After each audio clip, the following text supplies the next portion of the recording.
Oke, Assalamualaikum warahmatullahi wabarakatuh. Waalaikumsalam warahmatullahi wabarakatuh. Ya, Ibu Bapak, terima kasih untuk waktunya. Saya minta sebentar untuk pemaparan rencana tindak lanjut yang akan saya lakukan di sekolah tersebut terjadi sebagai tugas akhir dari PKB PJOK ini. Di sini saya membahas masuk di modul 3 ya tentang menggerakkan tugas belajar pembelajaran berbasis proyek. Di sini saya akan mengadakan turnamen olahraga antar kelas dalam bentuk SEM. SEM itu apa? SEM itu adalah SEM atau Sport Education Model adalah suatu pendekatan pembelajaran PJOK yang menawarkan pengalaman belajar yang lengkap dalam konteks kehidupan nyata di bidang olahraga. Jadi di SEM ini anak berbagi peran tidak hanya sebagai pelaku, tetapi anak juga menjadi panitia, menjadi penyelenggara event. Jadi di dalam SEM ini anak-anak berperan seluruhnya menjadi satu kesatuan. Jadi guru itu hanya sebagai monitoring saja, tidak ikut serta dalam kegiatan pelaksanaannya. Coba ceritakan lagi. Model SEM ini memberikan kesempatan kepada strategi untuk mempelajari keterampilan taktik, strategi, aturan permainan, serta memahami tanggung jawab sosial melalui berbagai peran sesuai dengan kemampuan atau minatnya. Kayak tadi ya, yang tadi. Jadi anakku misalkan geraknya di bawah rata nih, di bawah rata atau jadi wasit atau jadi penyelenggaranya. Nah, peserta ini dapat mengeksplorasi sebagai peran seperti menjadi pemain, pelatih, manajer wasit, penonton, bahkan lebih luas lagi menjadi penganalisis pertandingan, jurnalis dan sebagainya. Jadi tidak terbatas dalam olahraga saja, jadi bisa jadi jurnalisnya, jadi kameramen, jadi apalah gitu. Baik, kedua, SEM ini memberikan kesempatan kepada murid untuk mempelajari keterampilan taktik, strategi permainan serta memahami tanggung jawab sosial melalui peran dengan kemampuan atau minatnya. SEM ini bisa menguatkan kemampuan murid student agency dengan memberikan ruang dan melibatkan murid sebagai suara voice, pilihan choice dan kepemilikan ownership murid. Memberdayakan murid saat program sekolah direncanakan, dilaksanakan dan dievaluasi sehingga terwujudnya lingkungan yang menunjukkan kembangkan kepemimpinan murid. SEM yang akan dilaksanakan di Saudara Jadi adalah turnamen bola raga antar kelas. Dari hasil identifikasi aset yang ada di sekolah, semuanya bisa dimanfaatkan untuk turnamen olahraga ini. Mulai dari sarana prasarana yang ada di sekolah, alat pendukungnya. Dengan mengadakan turnamen olahraga ini, siswa dapat mencoba dan mengalami kompetensi sebelumnya, menghadapi tantangan dan belajar dari kegagalan maupun keberhasilan mereka. Turnamen olahraga dipilih karena dari banyaknya minat murid dalam kegiatan belajar dan hasil survei dengan perwakilan murid dari setiap kelas. Ya, kenapa saya mengambil ini? Pertama, simpel, mudah, semua anak bisa, dan setiap olahraga pun anak-anak selalu memintanya. Di sini juga tadi dilihat aset yang dimiliki sekolah. Aset itu bukan barang-barang saja ya, tapi aset itu ada aset lingkungan, aset manusia, dan yang lainnya. Lanjut. Tujuan program ini yang pertama, pemahaman siswa tentang olahraga dan membantu mereka mengembangkan keterampilan pengetahuan serta nilai-nilai sosial melalui pengalaman bermain sesuai peran yang diminati. Jadi mereka nanti bisa memilih sendiri. Jadi bukan kita yang menentukan, tapi mereka yang memilih sendiri. Yang kedua, menekankan pembelajaran melalui pengalaman nyata dan situasional. Nanti mereka di sana akan mengalami kondisi di mana melakukan situasi yang nyata. Dalam pertandingan pasti ada ributnya, apanya. Nah, bagaimana mereka menangani hal itu? Yang ketiga, terwujudnya siswa yang berakhlakul karimah, bugar, sehat, gembira dan berprestasi. Yang keempat, meningkatkan kesehatan dan kebugaran siswa. Yang kelima, meningkatkan motivasi dan keterlibatan siswa dalam pembelajaran. Nah, di sini juga saya sering melihat, terutama di siswa perempuan, saat olahraga ini mereka lebih cenderung tidak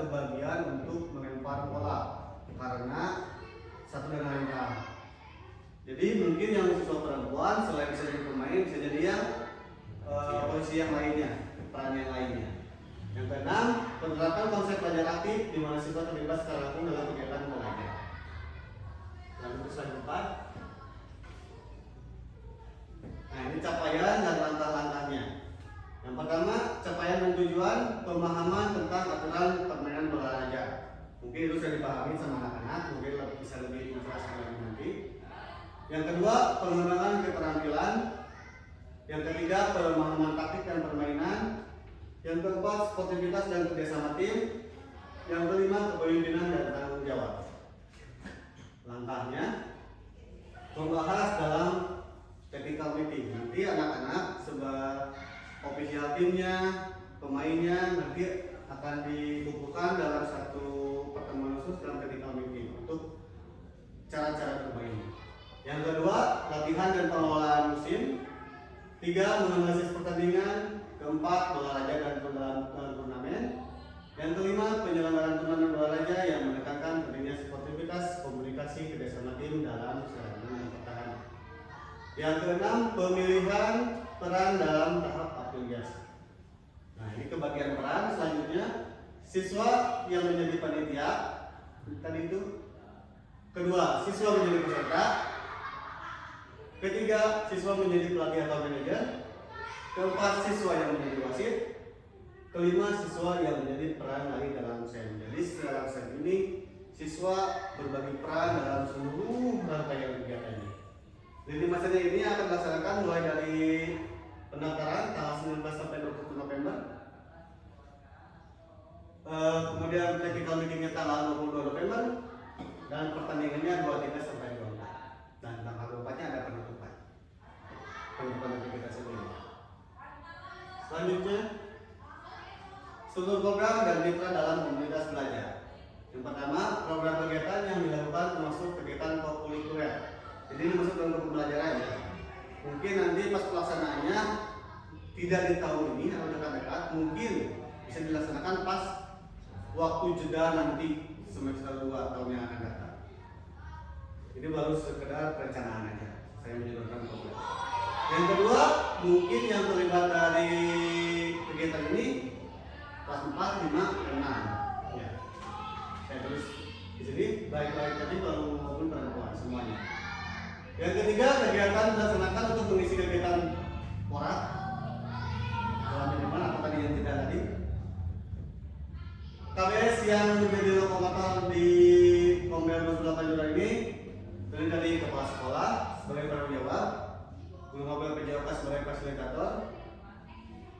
Saya berkolaborasi dengan guru mapel PAI yang berperan akan sebagai pengarah kita terkait publikasi. Nanti kan kita akan publikasikan ke YouTube atau sosial media lainnya.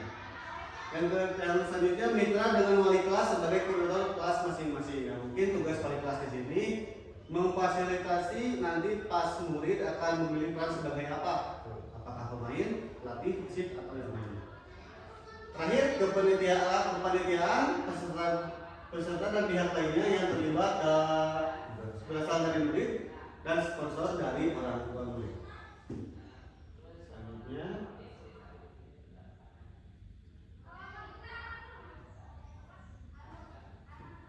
nah, pernyataan tentang kapasitas yang dimiliki sekolah. Yang pertama, sekolah memiliki kepala sekolah, guru dan tenaga pendidikan yang profesional sesuai dengan kualifikasi akademiknya.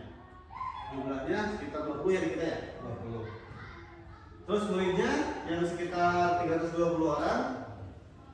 Masing-masing kelas akan mengirimkan perwakilan sesuai minat dan bakatnya untuk menjadi panitia, peserta, wasit, pelatih, atau penonton atau yang lain.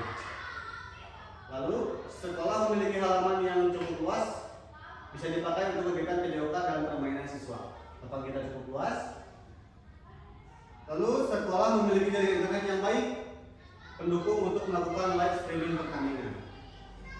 Yang terakhir, sarana dan alat yang tersedia sudah memenuhi untuk melaksanakan turnamen. Mulai dari bolanya sudah ada, scoreboard atau stopwatch bisa, dan alat-alat lainnya yang disesuaikan dengan alat lain yang ada di sekolah.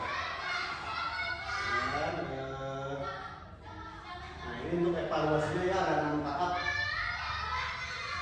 Yang Yang pertama, tujuan pembelajarannya meninjau ketercapaian tujuan dalam pembelajaran SEM. Ini nanti juga kita akan menentukan tujuan pembelajarannya apa yang akan tercapai dari SEM ini. Yang kedua, umpan balik dari murid. Bagaimana nanti anak-anak itu diceritakan, disuruh bagaimana perasaan kamu mengikuti SEM ini sebagai kamu sebagai pemain atau pelatih atau wasit. Jadi kan itu pengalaman baru buat mereka ya. Selama ini kan mereka cuma hanya jadi peserta bermain dan tanpa menjadi perangkatnya. Refleksi dulu. Refleksi terhadap perencanaan, pelaksanaan dan pengelolaan SEM. Yang empat, evaluasi kinerja tim, meninjau kolaborasi dan kerja tim dalam SEM. Evaluasi ini mungkin ini kita ya sebagai guru di sini yang bekerjasama untuk melaksanakan SEM tersebut. Evaluasi penerapan konsep fair play, meninjau penerapan konsep fair play dan sikap sportif terintegrasi dengan baik selama pelaksanaan. Mengevaluasi bagaimana murid menghormati aturan, menghargai lawan dan menunjukkan etika olahraga yang baik. Yang terakhir, evaluasi manajemen kelas dan pengelolaan waktu, efektivitas keaktifan murid yang terlibat sesuai dengan arahnya. Slide terakhir. Nah, ini mungkin tantangannya ya, kemungkinan tantangannya. Pertama, waktu, karena kan nanti akan banyak ya, 12 kelas nanti ya, 12 kelas. Nah, nanti kita akan disesuaikan saja waktunya biar tidak terlalu ngaret. Terus sekarang juga masuk ke faktor alam dan cuaca, kita masuk ke musim penghujan. Jadi mengefisienkan waktu agar tidak ngaret dan mengejar cuaca juga agar tidak terburu dengan hujan. Yang ketiga, manajemen tim, kesulitan dalam manajemen tim termasuk perbedaan kemampuan, kepribadian atau konflik antara pemain. Biasanya gimana? Suka berebut biasanya. Yang keempat, evaluasi dan umpan balik, memberikan evaluasi yang efektif dan memberikan umpan balik yang konstruktif pada setiap peserta didik. Yang kelima, keterlibatan orang tua dan komunitas, kurangnya dukungan atau keterlibatan orang tua dan komunitas dapat mempengaruhi motivasi dan dukungan peserta. Saya juga sediakan solusinya. Yang pertama, penjawaban yang efisien yang tadi. Yang kedua, kalau bisa kita pindah ke lapangan yang kotor atau dalam kelas yang bukan sekat, bisa masuk ke situ juga. Yang tadi ya, dari sini. Yang poin keempat, memberikan umpan balik secara individu kepada setiap peserta. Yang kelima, mengadakan pertemuan dengan orang tua untuk menjelaskan tujuan program. Ya, terima kasih atas waktunya. Sekian paparan